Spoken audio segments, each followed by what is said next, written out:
Assalamualaikum warahmatullahi wabarakatuh. Perkenalkan, nama saya Indriani Asila Purwaningrum, nomor induk mahasiswa E2015-00245, mahasiswa program studi pengelolaan lingkungan semester 3 kelas A.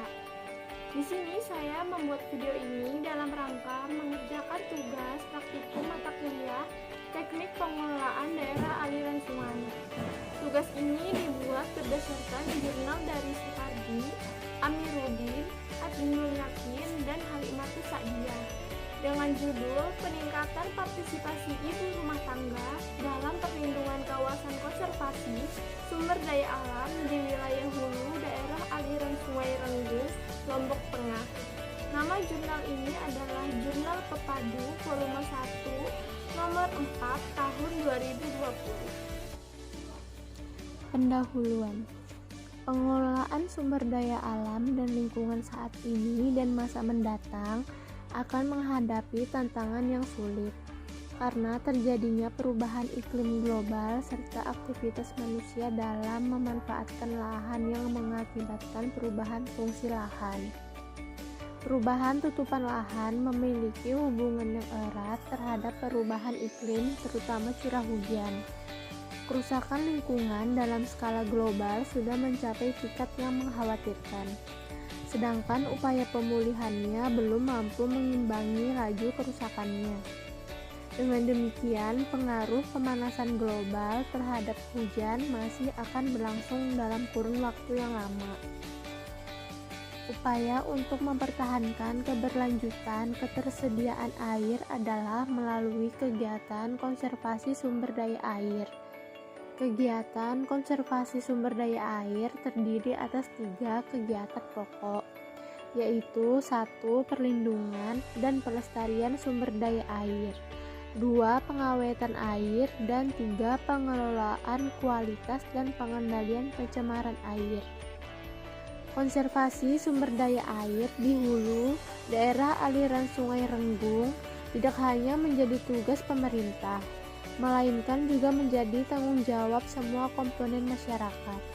Keberhasilan pengelolaan hutan lestari selama ini bukan ditentukan oleh besarnya jumlah dana yang digelontorkan untuk kegiatan tersebut, melainkan sangat dipengaruhi oleh keterlibatan dan partisipasi masyarakat, terutama ibu rumah tangga. Tujuan dari penelitian ini adalah untuk meningkatkan pemahaman dan kesadaran ibu rumah tangga tentang pentingnya perlindungan kawasan konservasi sumber daya air dan meningkatkan kepedulian dan partisipasi ibu rumah tangga dalam kegiatan perlindungan kawasan konservasi sumber daya air.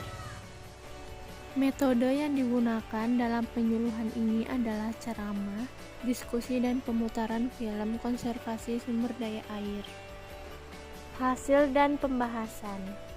Kegiatan pengabdian pada masyarakat ini dilaksanakan pada hari Sabtu, tanggal 14 Agustus 2019.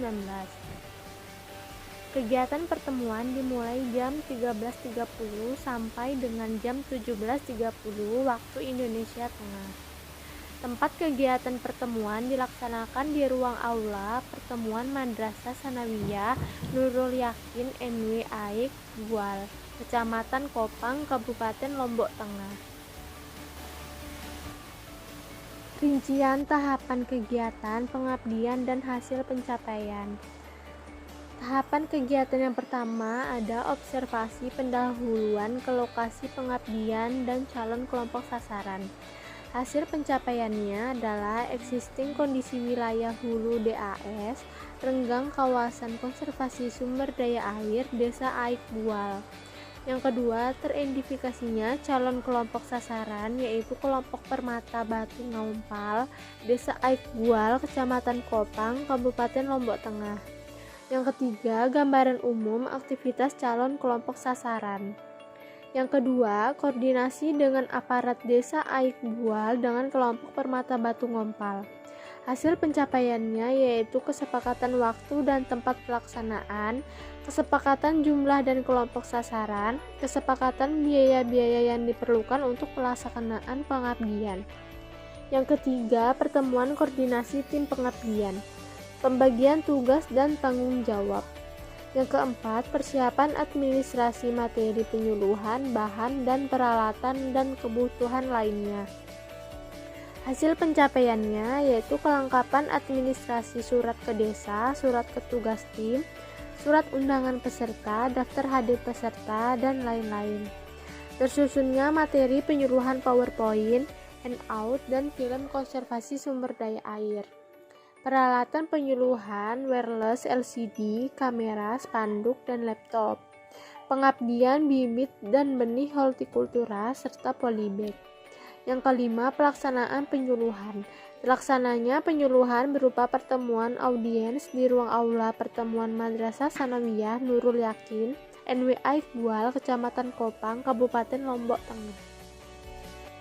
Teknik perlindungan mata air yang dapat diterapkan salah satunya adalah dengan teknik vegetatif, dengan penanaman berbagai jenis pohon.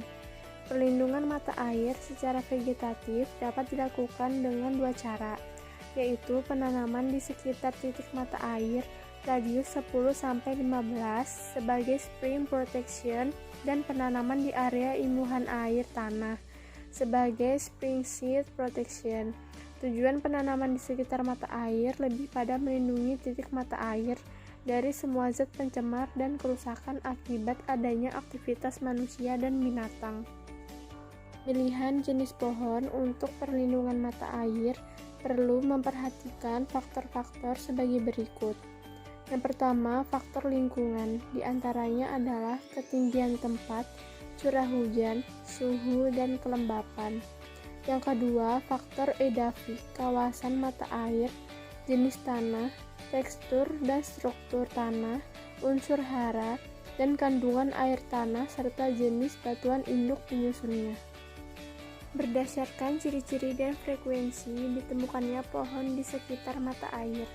Berikut ini adalah daftar pohon yang berpotensi untuk mengkonservasi mata air. Bisa teman-teman lihat pada tabel di bawah ini adalah jenis tanaman di sekitar mata air berdasarkan sebaran bahan batuan induknya.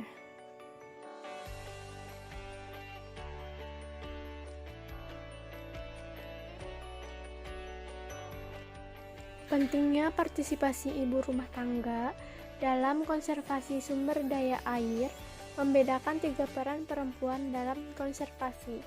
Yang pertama, sebagai pengelolaan lingkungan alam. Yang kedua, sebagai pelaku rehabilitasi lingkungan dalam pembangunan berkelanjutan. Dan yang ketiga adalah sebagai inovator dalam penggunaan teknologi tepat guna dalam menciptakan lingkungan baru. Lebih lanjut, keterlibatan perempuan dalam konservasi bukan hanya secara langsung sebagai pelaku, tetapi juga secara tidak langsung sebagai pembawa pesan konservasi untuk anak-anaknya. Hal ini sejalan dengan hasil penelitian Manggala tahun 2014 yang menemukan bahwa perempuan suku Molo tidak hanya mengajarkan dan mendidik anak-anak mereka untuk menjaga hutan, akan tetapi juga mengajarkan teknik-teknik konservasi yang berhubungan dengan sumber daya alam. Indikator keberhasilan pelaksanaan kegiatan penyuluhan tercermin dari kesungguhan atau keseriusan semua peserta penyuluhan dalam mengikuti semua tahapan kegiatan, mulai dari pembukaan sampai dengan penutupan. Ketekunan semua peserta mengikuti semua rangkaian acara juga menjadi indikator adanya relevansi yang kuat antara pokok materi yang disuruhkan dengan kebutuhan para peserta penyuluhan. Keberhasilan dalam menumbuhkan kepedulian dan partisipasi dalam konservasi mata air dapat dilihat dari 2 indikasi. Yang pertama, terjadi perubahan wawasan dan pola pikir para peserta penyuluhan tentang pentingnya konservasi mata air.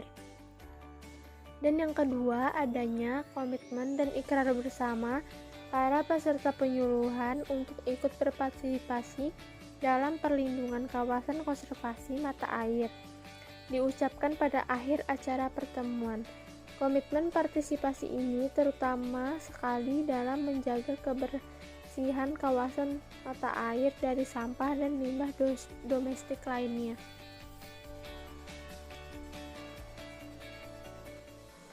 Kesimpulan, kegiatan pengabdian kepada masyarakat ini telah mampu meningkatkan pengetahuan atau pemahaman ibu rumah tangga tentang metode dan teknik perlindungan kawasan konservasi sumber daya air di wilayah hulu, daerah aliran sungai Renggung. Selain itu, terjadi peningkatan kepedulian komitmen ibu rumah tangga untuk berpartisipasi dalam perlindungan kawasan konservasi sumber daya air, khususnya dalam menjaga kebersihan kawasan mata air dari sampah dan limbah domestik lainnya.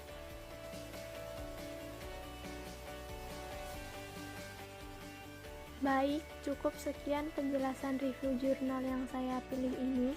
Semoga teman-teman semua yang menonton dan mendengarkan penjelasan ini dapat mengerti dan dapat memahami apa yang sudah saya jelaskan.